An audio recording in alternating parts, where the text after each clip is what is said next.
আঁচলে করে কুড়িয়ে ঝাড়া দিতে সব ঝরঝর করে পড়েছে। পেকে কি বড় বড় দিশি কুল এগুলো।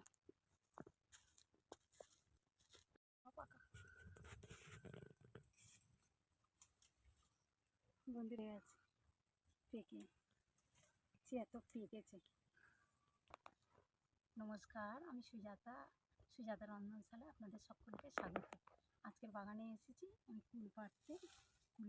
কুলের আচার করব। কত কুল পেরে নিয়েছি, সব গাছে পাকা। এবার আমি এগুলো বাড়ি নিয়ে গিয়ে ভালো করে ধুয়ে রোদে দেব, তারপরে শুকিয়ে আচার করব।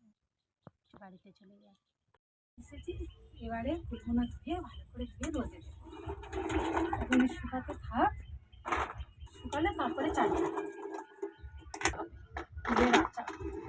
ফুলের আচার খেতে খুব ভালো লাগে। ফুলের আচারের থেকে ওই আঁটিটা চুষতে খুব ভালো লাগে।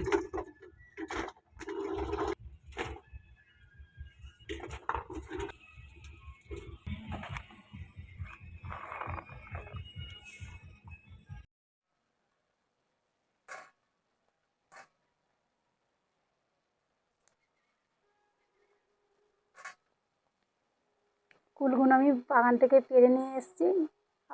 আপনাদের দেখিয়েছি, গাছ থেকে পেরে নিয়ে এসেছি। 3 দিন শুকিয়েছি। আমি এবারে কুলগুলো ভালো করে বেছে নেব, নিয়ে তারপর উনুন ধরাবো। আমার মায়ের হাতের কুলের আচার আমার সবচেয়ে খুব ভালো লাগতো। এই কুলের আচার আপনাদের কার হাতের কুলের আচার আপনাদের ভালো লাগে? এখন গরম পড়ে গেছে, তো এখন আচারের সময়। গরমকালে আচারটাই ভালো লাগে। বাছা হয়ে গেছে।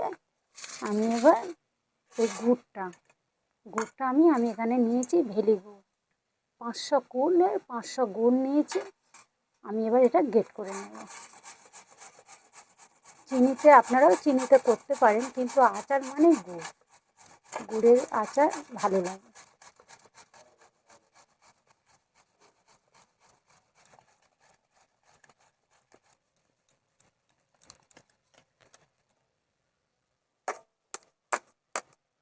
আমি এবার উনুন ধরিয়ে নেবো, আমার হয়ে গেছে।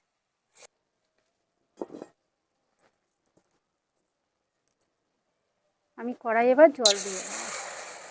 কুলগুলো জল আমার গরম হয়ে গেছে। আমি এই গরম জলে কুলগুলো 1 ঘন্টা ভিজিয়ে রেখে দেবো।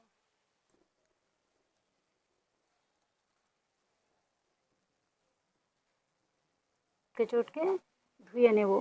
ধুলো ময়লা রোদে দেওয়া, তো ধুলো ময়লা উড়ে পড়ে।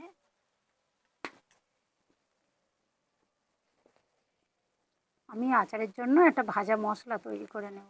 এখানে আমি নিয়ে নিয়েছি গোটা ধনে, গোটা জিরে, গোটা মৌরি, গোটা তেজপাতা আর শুকনো লঙ্কা একসাথে শুকনো খোলায় ভেজে গুঁড়ো করে নেব। এটা যতক্ষণ না এর থেকে একটা সুন্দর গন্ধ বার হবে, সেন্ট বার হবে, ততক্ষণ এটা অল্প আঁচে ভাজতে হবে। যখনই দেখবেন এই মশলা থেকে সেন্ট বার হচ্ছে, তখনই বুঝবেন মশলাটা হয়ে গেছে।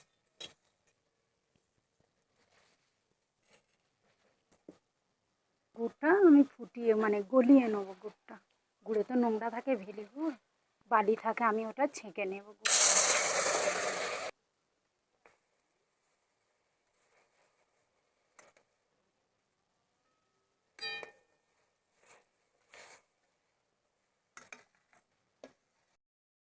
আমি ভাজা মশলাটা গুঁড়ো করে নেব।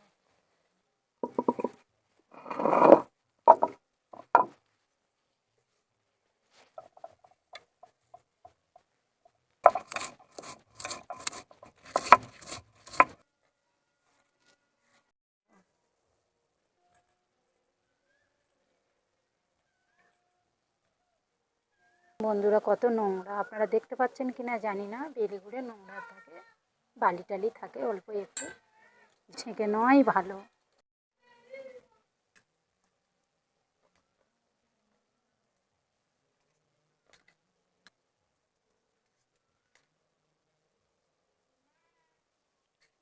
আমি কড়াই দিয়ে দেবো সর্ষের তেল।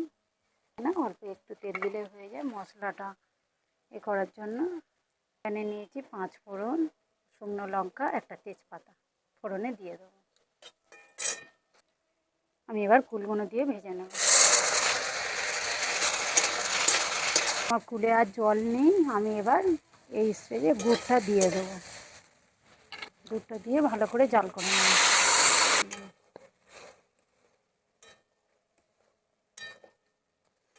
আমি দেবো বিট লবণ, পরিমাণ মতো বিট লবণ দেবো। বিট লবণ আচারের স্বাদটা অনেকটাই বাড়িয়ে দেয়।